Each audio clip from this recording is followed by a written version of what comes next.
So, hello guys and welcome to lesson 1, chapter 1, light or lighting. So, we will get started with some pretty basic stuff.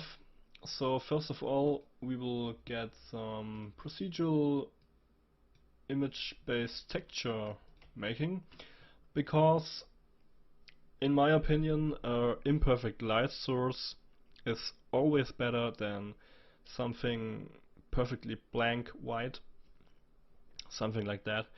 Because when you look into the real world, and usually I do some photography too, and when you take a look, for example, at softboxes or at umbrellas or light shapers, they are not perfect. There are a little dust on that, or they are used with some little scratches, something like that. So I would like to set up here some pretty basic imperfection with cops, so we can use that for image-based lighting. And this is just a little rendering.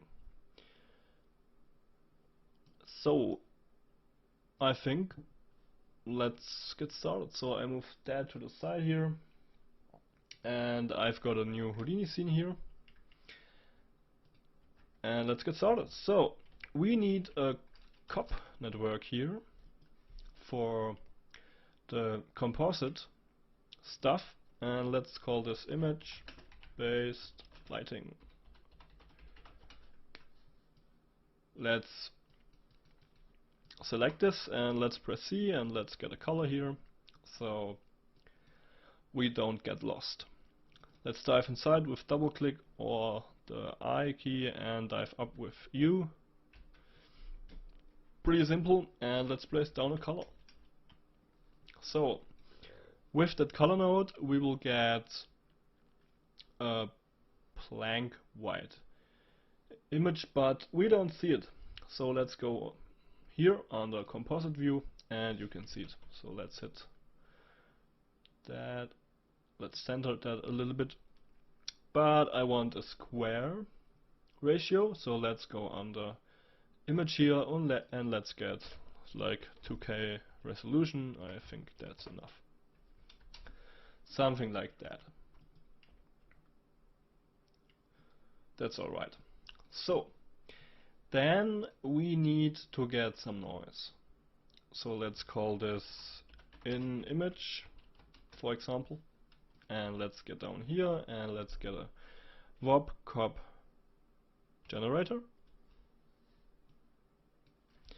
and let's get here, let's get in noise, or let's call it set noise. Let's color this in another color, something like that, and let's dive inside. So this is a little bit different to a normal VOP, network in the SOP based network. So here something like color, we got X resolution, Y resolution, we got, for example, the index of the current image sequence, and so on and so on. But we only need to get the noise running, we need the X horizontal position and the Y horizontal position. These are two float values, but we need a vector for the position. So let's get a float to vector, this node here, and let's call it get pos, for example, and let's get this into here and this into here. Let's press Shift S. I like the rounded network splines more than the straight ones. So let's get this up here. Let's get a null here. And let's get a noise. Let's get the simple anti-aliased noise. Let's get here out noise.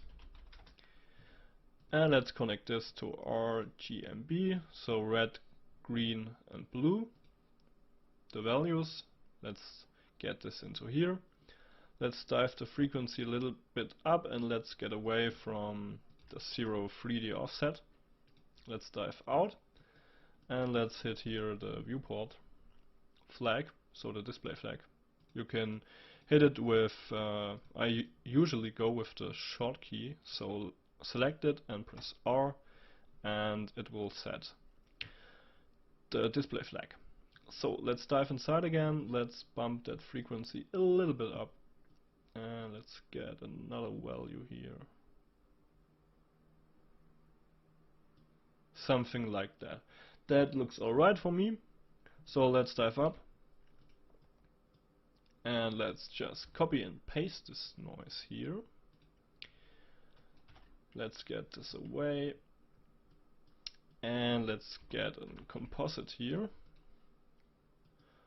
And let's get a simple add, for example. Let's dive inside the second noise. So this is set noise, let's call it 002, and this is of course 001. Let's dive inside and let's clip some values. So let's get, first of all, let's get another noise. So let's get maybe the unified noise static.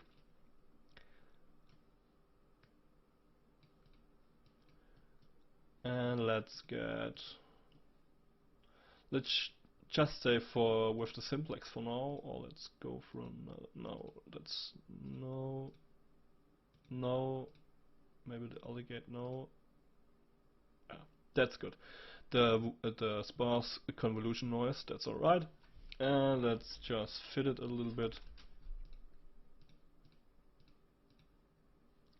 So let's get here 01 clipped, and let's clip the other one 0.85, something like that. You can color these in, so the output is always a little red, for example.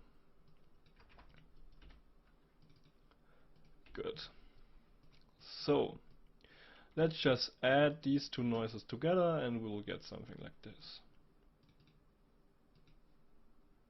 Let's get away from the 0 offset here.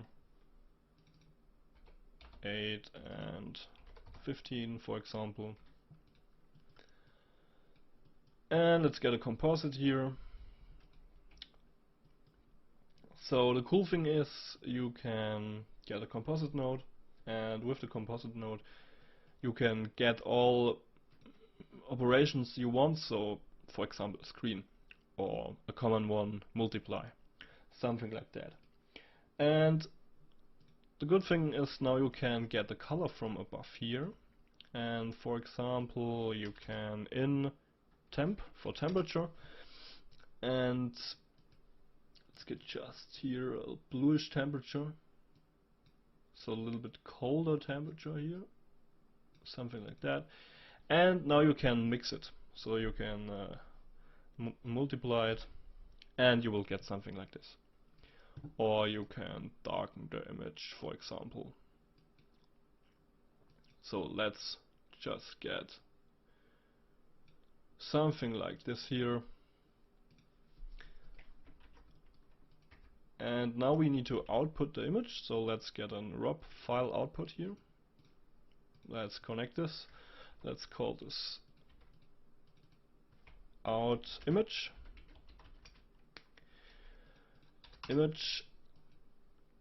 Now let's go to render current frame. So we only need one single image output.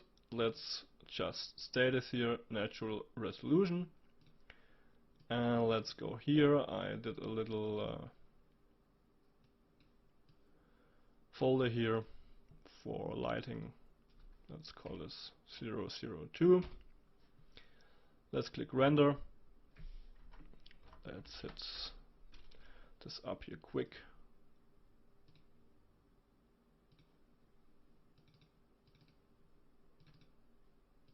And you can see we've got here our output image from a tree here. And now we can work with this. So for example, we can change the temperature if you want to. You can change the noises. Try out to add different noises. So just play a little bit with this tree, make more noises, and so on and so on. For example, a cool thing is try the radial blur. That's pretty nice in my opinion, because you will get a little bit softer. For example, you can go here, let's get 90. For example, you can get something like that out of it, like a rounded softbox. So you can play with the radial blur or with the normal blur. So the normal blur, that's pretty easy too. So you can blur it a little bit, so 25, something like that, or you can go higher, and you will get a little bit softer image. So that's for this chapter, or for this lesson, and I will see you in the next lesson. We will go over the redshift setup, and we will start with the rendering. So I will see you in the next lesson.